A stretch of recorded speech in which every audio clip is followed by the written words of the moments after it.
After 15 years of military service and 3 tours overseas, peace was all I wanted. The nightmares still came most nights, fragments of memories that refused to stay buried. That is why I chose Cedar Grove, a quiet suburban community with neat rows of houses and tree-lined streets. My realtor had assured me it was the perfect place to heal, to start over. The day I moved in, the spring air carried the scent of freshly cut grass. Titan, my golden retriever service dog, explored every corner of our new backyard, his tail wagging with excitement. He had been with me for 4 years now, trained specifically to help manage my PTSD symptoms. When the panic attacks came, when the memories threatened to drown me, Titan was there, a steady presence, a heartbeat beside mine. "This is home now, buddy," I told him as we stood on our new porch. He looked up at me with those understanding eyes as if to say he approved. For the first time in years, I felt something close to hope. Our routine established itself quickly. Morning walks at sunrise when the neighborhood was still quiet. Afternoons in the garden, planting tomatoes and herbs that reminded me of my grandmother's kitchen. Evenings on the porch, watching the sunset with Titan by my side. I did not need much. Just this gentle rhythm, this small corner of the world to call my own. My neighbors seemed pleasant enough. There was old Mr. Jenkins, who always waved from his garage, and the young couple next door who brought over homemade bread our first week. "Welcome to Cedar Grove," they had said with genuine smiles. "You are going to love it here." 3 days after moving in, I received the HOA welcome packet. 64 pages of rules and regulations detailing everything from acceptable mailbox colors to the height grass could grow. I skimmed it, not thinking much about it. Rules had structured my entire military career. Following them was second nature. The first HOA meeting I attended was held in the community center, a red brick building at the entrance of our development. I sat in the back row, Titan resting at my feet. That was when I first noticed her. Karen Thompson, HOA president, stood at the podium with perfect posture and a practiced smile. Her blonde hair was cut in a sharp bob, not a strand out of place. Her eyes scanned the room with ownership until they landed on Titan. Her smile flickered, just for a moment. A flash of something cold passed across her face. "And I see we have a new resident with us tonight," she said, her voice sweet but edged with something sharp. "And a pet." "Service dog," I corrected politely, my hand automatically moving to Titan's head. "He is a certified service animal." "Of course," she replied, but her eyes told a different story. "We just want to make sure everyone is aware of our pet policies." I nodded and said nothing more. It seemed like a small thing at the time. A misunderstanding, perhaps. But as the weeks passed, I noticed how Karen would cross the street whenever she saw Titan and me approaching. How her lips would purse when Titan sniffed near her meticulously maintained flower beds during our walks. How she would make comments just loud enough for me to hear. "Some people think rules do not apply to them," she once muttered as we passed her house. I chose to ignore it. After surviving war zones, one neighborhood busybody seemed like a minor inconvenience. Titan and I kept to ourselves, enjoying our quiet corner of Cedar Grove. I should have known better. I should have recognized the signs. The calm before the storm, the peace before the battle. But I had let my guard down, believing I had left conflict behind me. I was wrong, so very wrong. The first official complaint arrived exactly 1 month after I moved in. An HOA notice, printed on heavy cream-colored paper, informed me that my grass exceeded the acceptable height by 1 inch. 1 inch. I read the notice twice, then shook my head and mowed the lawn that same afternoon. It seemed easier to comply than to argue. The second notice came a week later. My mailbox was apparently painted navy blue when the acceptable shade was midnight blue. I studied my mailbox, baffled by the distinction, but dutifully repainted it the next day. I had faced greater challenges. This was merely an annoyance. Then came the third notice. This one was different. It was about Titan. All pets must be kept on a 6-foot leash at all times when outside the home, the notice read. Multiple complaints have been received regarding your dog roaming freely. I frowned at this. Titan was never unleashed outside our fenced backyard. As a service animal, he stayed close to me at all times. This complaint was not merely incorrect, it was impossible. The next HOA meeting, I arrived early, documentation in hand. Karen stood at the front of the room, arranging papers with precise movements. When she saw me approach, her smile tightened. "Good evening, Mr. Martinez," she said, smoothing her blazer. "Is there something I can help you with?" "Yes," I replied, keeping my voice level. "I received a notice about my dog. There must be some mistake. Titan is a service animal and he is always leashed when required." "We have received several complaints," she said, not meeting my eyes. "Apparently your dog has been frightening some of the residents." "Frightening them how?" I asked. Titan, sitting perfectly at my heel, looked up with gentle eyes. He had been specifically trained not to bark, jump, or approach strangers without command. "His size is intimidating," Karen replied, "and not everyone is comfortable with animals." "I understand that, but Titan is a service dog. He is protected under federal law." I placed my documentation on the table. Service dog certification, medical records, ADA guidelines clearly stating that service animals must be allowed in all areas where the public is normally permitted. Karen glanced at the papers without touching them.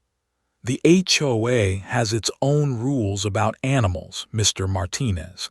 I suggest you read your welcome packet more carefully." "Federal law supersedes HOA regulations," I said quietly. "Titan stays with me. He is not a pet. He is necessary for my disability." Something flickered across Karen's face then, irritation perhaps or challenge. "We will see about that," she said, turning away. After that meeting, the complaints intensified. The volume of my television was too loud. My garden beds were not in keeping with neighborhood aesthetic.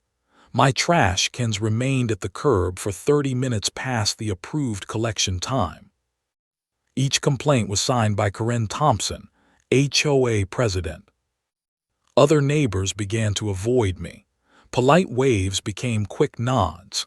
The couple who had brought bread stopped coming by. I could feel the community closing ranks, choosing sides in a battle I had never wanted to fight. One morning I found a note taped to my front door. No signature, no HOA letterhead, just 7 words. "Your mutt does not belong here. Leave." I crumpled the note in my fist, anger burning hot in my chest. Titan nudged my hand, sensing my distress. I took a deep breath, then another. Control. Focus. The tactics I had learned to manage my PTSD now helped me manage this situation. Then Titan got sick. It happened during our morning walk. He sniffed something near the sidewalk, and within hours he was vomiting, lethargic. The emergency vet could not identify the cause with certainty. "Could be anything," she said. "Something he ate, but he will be okay." I carried Titan back into the house that night, his body heavy in my arms. As I laid him on his bed, a terrible suspicion took root in my mind. The note, the escalating hostility, Titan's sudden illness. This was no longer about HOA rules. This was something darker, something malicious, and I needed to protect us both. The next day, I installed security cameras around my property. 4 cameras with night vision capabilities, motion sensors, and cloud storage. The installation company assured me they were discreet but effective. I needed evidence. I needed proof. What I captured would change everything. The camera footage showed her clearly. Karen Thompson, 2:34 a.m., moving across my front lawn with deliberate steps. She wore dark clothing, garden gloves, and carried a small bottle. The infrared glow of the camera captured her pouring liquid over my flower beds, the very ones Titan liked to sniff during our walks. Then she was gone, slipping back into the darkness toward her house 3 doors down. I watched the footage 5 times, my blood running cold. The timing matched perfectly with Titan's illness. The intent was clear. This was not a mistake or misunderstanding. This was calculated harm. I brought the footage to the HOA board meeting the following week. 5 members sat behind a folding table, Karen at the center like a queen holding court. I connected my laptop to their projector and played the video without introduction. The room fell silent as the footage played. Karen's face remained impassive, almost bored. When the video ended, she sighed. "Is there a point to this, Mr. Martinez?" she asked. "It appears I was doing some nighttime landscaping. The heat has been terrible during the day." "At 2 in the morning," I questioned, "on my property without permission." One of the board members, a balding man named Richard, cleared his throat. "It does seem a bit unusual, Karen." "I was trying to help," Karen said, her voice dripping with false concern. "Your garden beds are an eyesore. I was applying fertilizer to help your plants grow properly." "My dog got sick after sniffing those plants," I said, my voice tight with controlled anger. "The timing matches perfectly." Karen's eyes narrowed. "Are you accusing me of something?" "I am stating facts," I replied. "My service dog became ill after you trespassed on my property and applied an unknown substance to my garden." The room temperature seemed to drop. The other board members shifted uncomfortably. "This is outrageous," Karen said, standing abruptly. "I was being neighborly. If your dog got sick, perhaps you should take better care of it." Richard cleared his throat again. "Let us all calm down. I am sure this was just a misunderstanding. Karen, perhaps in the future you should ask permission before entering another resident's property. Mr. Martinez, we take your concerns seriously, but without proof of harmful intent, there is little we can do." I closed my laptop, disappointment bitter in my mouth. The board was not going to help. Karen had too much influence, too much power in this small community. I would need to be more vigilant, more careful. I did not realize just how careful I needed to be. 2 days later, everything changed. The afternoon was bright, sunshine streaming through my windows as I worked from home. Titan rested near the front door, his favorite spot where he could watch the street through the sidelight window. I heard him get up, the click of his nails on the hardwood floor as he moved to the door. Probably a delivery truck or the mailman. Then I heard it, the screech of tires, the sickening thud, and worst of all, Titan's yelp, high-pitched and pained, a sound I had never heard from him before. I was at the door in seconds, throwing it open, heart pounding against my ribs. Titan lay on the edge of my driveway, his golden fur matted with blood. Karen's white SUV was parked halfway across my lawn, its front bumper dented. She stood beside it, phone in hand, her expression a strange mix of shock and something else, something that looked almost like satisfaction. "He ran right in front of my car," she said before I could speak. "I could not stop in time. These animals are so unpredictable." But Titan never ran, never chased cars. He was trained to stay on property unless commanded otherwise, and the security camera would show that. The camera I had installed after the poisoning attempt. I did not speak to Karen. I did not trust myself to form words. Instead, I gathered Titan in my arms, his body trembling, his breathing shallow. Blood soaked through my shirt as I carried him to my car. His eyes, usually so bright and alert, were clouded with pain and confusion. "You will be okay," I whispered, my voice breaking. "You will be okay." The veterinary hospital was 15 minutes away, the longest 15 minutes of my life. Titan's breathing grew more labored with each passing mile. The emergency team was waiting when I arrived, taking him from my arms with gentle efficiency. "He was hit by a car," I explained, my hands shaking. "He is a service dog. Please, you have to help him." They rushed him through double doors, leaving me alone in the sterile waiting room. I sank into a plastic chair, my shirt stiff with drying blood, and tried to process what had happened. The image of Karen standing over Titan, that strange expression on her face, kept replaying in my mind. 3 hours later, the veterinarian emerged, her face grave. "Titan has multiple injuries," she explained. "His back left leg is broken in 2 places. There is internal bleeding we have managed to control. His spine is bruised but not severed, which is very fortunate." "Will he walk again?" I asked, my voice hollow.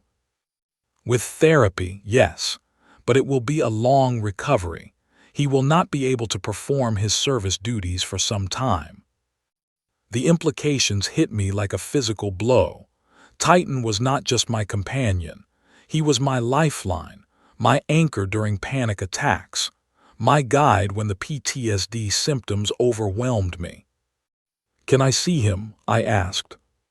She led me to a recovery room where Titan lay on a padded table, tubes running from his body, his leg in a cast. His eyes brightened slightly when he saw me, his tail attempting a weak thump against the table. I placed my hand gently on his head, feeling the familiar softness of his fur. "I am sorry," I whispered. "I am so sorry this happened to you." As I stood there stroking Titan's head, something hardened inside me, a resolve I had not felt since my days in combat. Karen had crossed a line. She had hurt an innocent animal, a service animal protected by federal law. She had taken away my support system, my partner. This was not about HOA rules anymore. This was not about petty neighborhood politics. This was about justice. And I was going to make sure Karen faced it. The police officer who took my statement looked uncomfortable. He kept glancing at his notebook, avoiding my eyes. "So you are saying Mrs. Thompson deliberately hit your dog?" he asked. "I am saying the evidence suggests it was not an accident," I replied. "I have security footage of her trespassing on my property days before, applying an unknown substance to my garden. My dog became ill shortly after. Now this happens." "Dogs do run into the street sometimes," the officer said, his tone suggesting he had already decided the outcome of this investigation. "Titan is a trained service dog," I explained for the 3rd time. "He does not run into streets.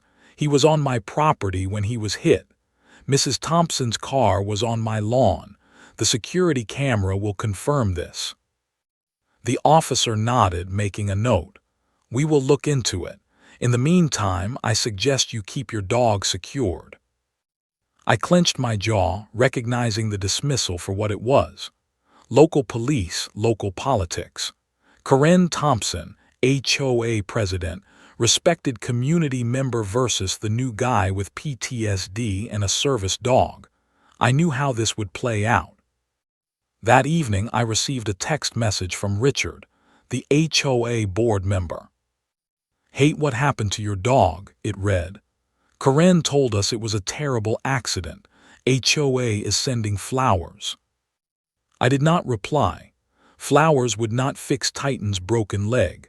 Flowers would not help me through the panic attacks that would surely come without my service animal by my side. Flowers would not deliver justice. The next day, I made a phone call. My cousin had practiced law in this state for 15 years. He would know who to contact, what steps to take. "You need a specialist," he told me after hearing my story. "Someone who understands federal disability law and service animal protections. I know just the person." Elizabeth Chen's office was downtown, a 40-minute drive from Cedar Grove. Her credentials were impressive: Harvard Law, 10 years with the Department of Justice, now in private practice focusing on ADA compliance and disability rights.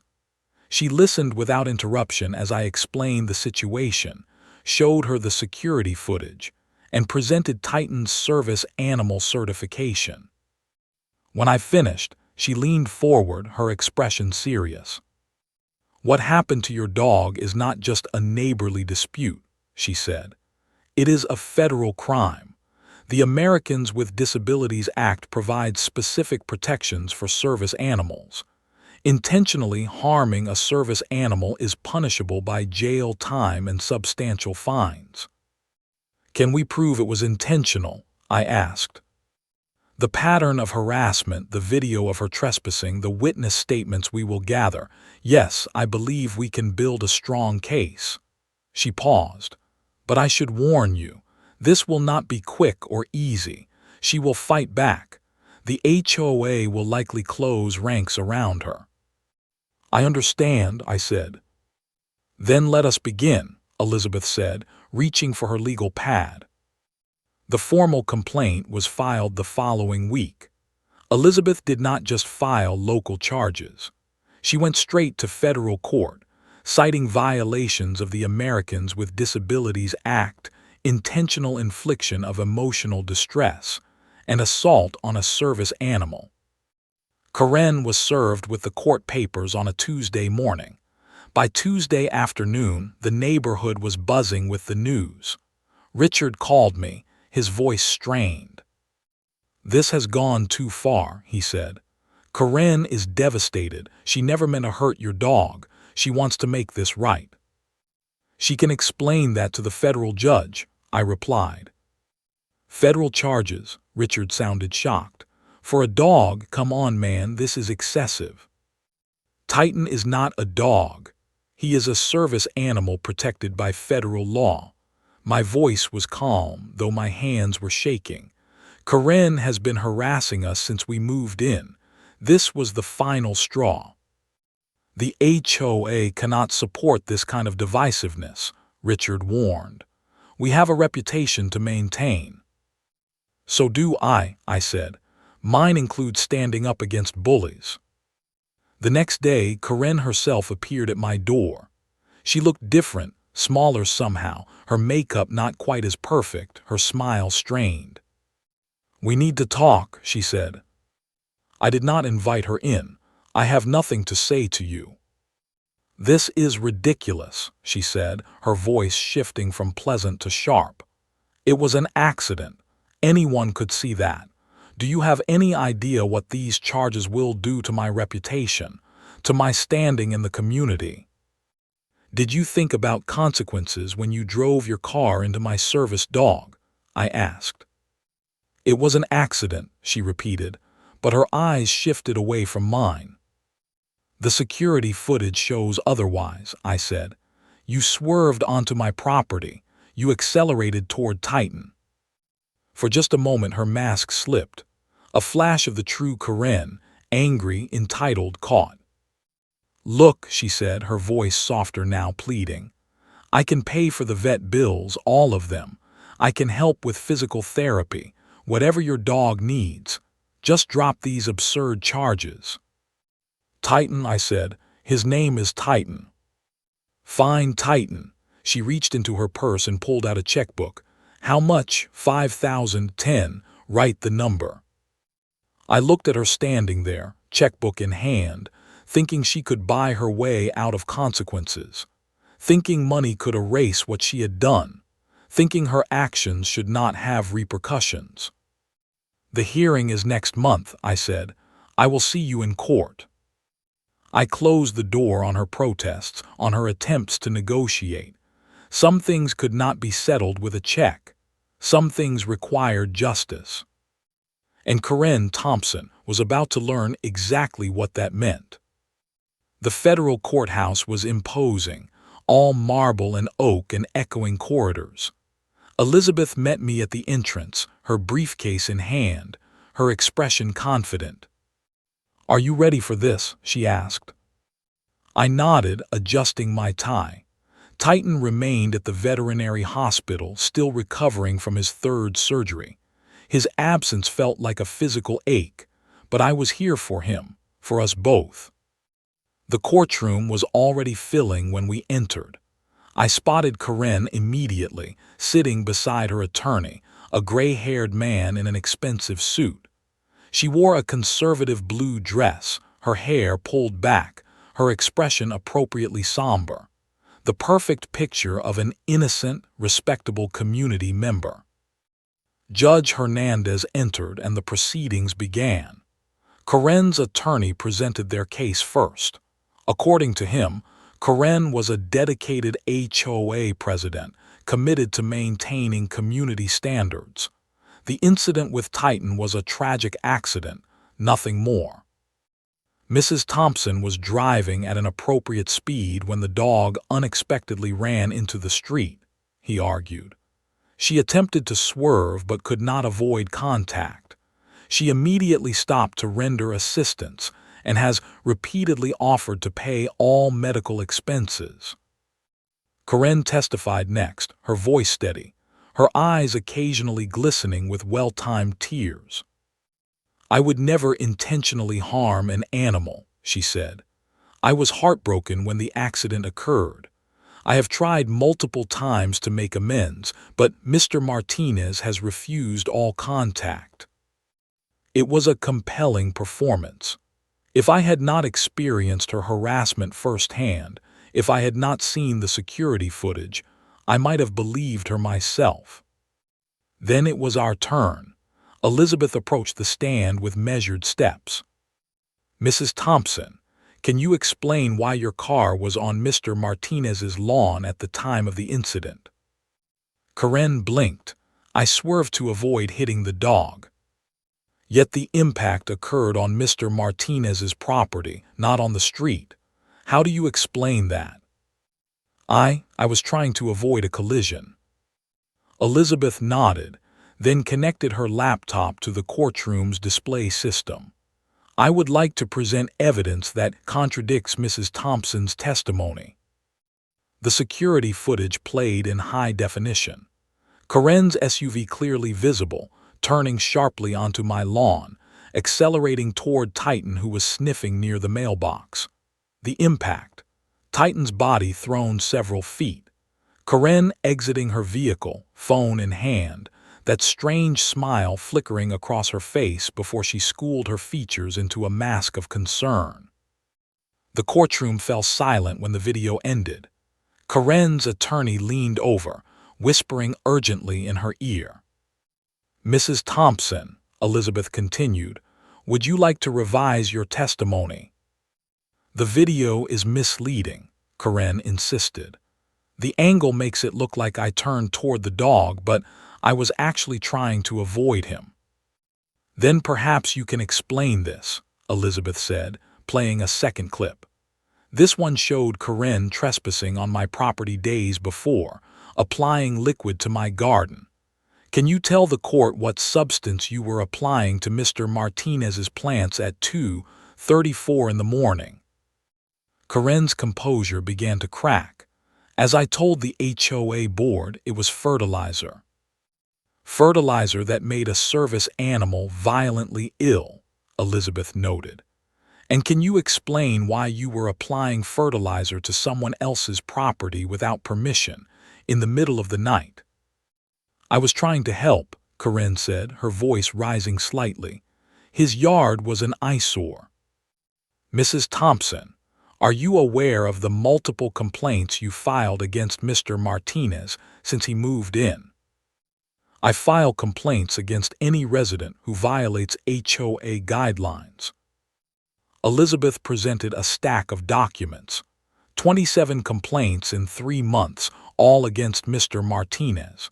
No other resident received more than 3 in that same period.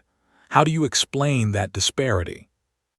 He was a persistent violator, Karen said, but her confidence was visibly failing. The evidence continued to mount. Elizabeth called 3 neighbors who testified to hearing Karen make disparaging comments about me and Titan. She presented the anonymous note left on my door, which handwriting analysis linked to Karen. And most damning of all, she presented Karen's emails to other HOA board members. "I will not have that beast in our neighborhood," one email read. "Service dog or not, I will find a way to remove them both." Karen's attorney objected strenuously, arguing the emails were obtained illegally, but Richard had voluntarily provided them to Elizabeth after receiving the subpoena. The judge overruled the objection. As the day wore on, Karen's carefully constructed facade crumbled. Her testimony became contradictory, her explanations increasingly desperate. By the time her attorney called for a recess, she was visibly shaking. I watched her from across the courtroom, this woman who had caused so much pain, whose entitlement had led her to believe she could act without consequences. There was no satisfaction in seeing her distress, only a quiet certainty that justice was finally being served. The judge's ruling came late in the day. His voice echoed through the silent courtroom. The evidence presented clearly establishes that Mrs. Thompson engaged in a pattern of harassment against Mr. Martinez, culminating in the deliberate harming of a federally protected service animal. The court finds her guilty on all counts. Karen made a small, choked sound as the verdict was read. Her attorney placed a steadying hand on her arm. "Sentencing will take place next month," the judge continued. "Until then, Mrs. Thompson is prohibited from contacting Mr. Martinez or approaching his property. She is further barred from participating in any HOA activities or decisions." As we exited the courtroom, reporters waited in the hallway. Elizabeth fielded most of the questions, explaining the significance of the case for service animal rights. I stood silently beside her, exhausted but relieved. The truth had prevailed. Titan would have justice. One reporter approached me directly. "How does it feel to win such a significant case?" I considered the question carefully. "This was never about winning," I said finally. "It was about establishing that service animals and the people who depend on them deserve respect and protection under the law. What happened to Titan should never happen to any service animal." As we walked toward the exit, I saw Karen being escorted out a side door, her head down, reporters calling questions she did not answer. The woman who had once strutted through Cedar Grove like she owned it now looked small, defeated. The consequences of her actions had finally caught up with her. And in that moment, I felt something close to peace. The sentencing hearing was brief but decisive. Karen Thompson received 6 months in county jail, a $25,000 fine, and 5 years of probation. The judge also imposed a permanent injunction prohibiting her from serving in any HOA position or similar community leadership role. The court takes very seriously the intentional harming of service animals, Judge Hernandez stated. These animals provide essential support to individuals with disabilities.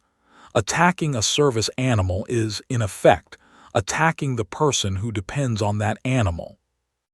Karen was led away in handcuffs, her expression blank with shock. She had truly believed, even until the end, that her position and reputation would protect her, that the rules applied to everyone but her. The story was picked up by national news outlets. HOA president jailed for attacking service dog, read one headline. Federal prosecution sets precedent for service animal protection, read another. My inbox filled with messages from disability rights organizations, veteran support groups, and service dog trainers, all thanking me for standing firm. Cedar Grove changed almost overnight. The HOA board dissolved, with 3 members including Richard resigning immediately. An interim board was established, with a focus on inclusivity and compliance with federal accessibility laws. The first action of the new board was to completely revise the pet policy, creating specific protections for service animals. Neighbors who had avoided me for months now approached with apologies, offers of help, casseroles, and cards for Titan. Many admitted they had been afraid to cross Karen, afraid of becoming her next target. She had been terrorizing this neighborhood for years, Mrs. Jenkins told me one afternoon, always finding violations, threatening fines, turning neighbors against each other. We should have stood up to her sooner. Titan returned home after 6 weeks in the veterinary hospital. His leg was still healing, encased in a bright blue cast that the vet techs had covered with paw print stickers. He moved slower now, with a noticeable limp, but his spirit remained unbroken. His eyes were bright, his tail wagging as he explored the house again, as if reassuring himself that we were truly home. Physical therapy began immediately. 3 times a week, I would drive Titan to a specialized rehabilitation center where he would walk on underwater treadmills, navigate obstacle courses, and work with therapists to regain his strength and mobility. The progress was slow but steady. I began volunteering with a local service dog advocacy group, sharing our story at community events. Sometimes I would bring Titan, and people would line up to meet him, to hear the story of the dog who helped change federal enforcement of service animal protections. One evening, about 4 months after the trial, I drove past Karen's house. It stood empty now, a for sale sign on the lawn. No one in Cedar Grove spoke her name anymore, except as a cautionary tale. The woman who had once ruled the neighborhood with fear and intimidation was now serving her sentence in county jail, her reputation destroyed, her power gone. I felt no joy in her downfall, only relief that she could no longer harm others as she had harmed us. That night, as Titan slept beside my bed, his breathing deep and even, I realized something important. We had not just survived Karen's cruelty. We had transformed it into something meaningful, into change, into protection for others. In the military, I had learned that sometimes you have to fight battles not just for yourself, but for those who would come after you. This had been such a battle, not just for Titan and me, but for every person with a disability, every service animal, every individual who had ever been bullied by someone who believed rules did not apply to them. And in that battle, we had prevailed. 1 year after the incident, I stood before an audience at the National Service Animal Rights Conference. Titan sat beside me, his golden fur gleaming under the stage lights. His limp was still visible, a permanent reminder of what had happened, but it did not slow him down much anymore. He had adapted, as had I. Service animals are not pets, I told the audience. They are lifelines, extensions of ourselves. When Titan was injured, I lost more than just my companion. I lost my independence, my security, my ability to navigate the world with confidence.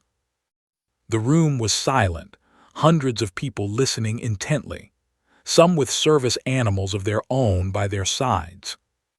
What happened to us should never happen to anyone, I continued. But if our story has helped strengthen protections for service animals, if it has educated even one person about the importance of these animals, then some good has come from our pain. After the speech, people lined up to speak with me, to pet Titan, to share their own stories of discrimination and struggle. One woman with a service dog for her epilepsy had tears in her eyes as she thanked me. "Your case changed things," she said. "My HOA tried to charge me extra fees for my service dog last month. I showed them the news articles about your case, and they backed down immediately." These moments made it all worthwhile. The legal battles, the stress, the pain, all of it had created ripples of change that were still spreading outward.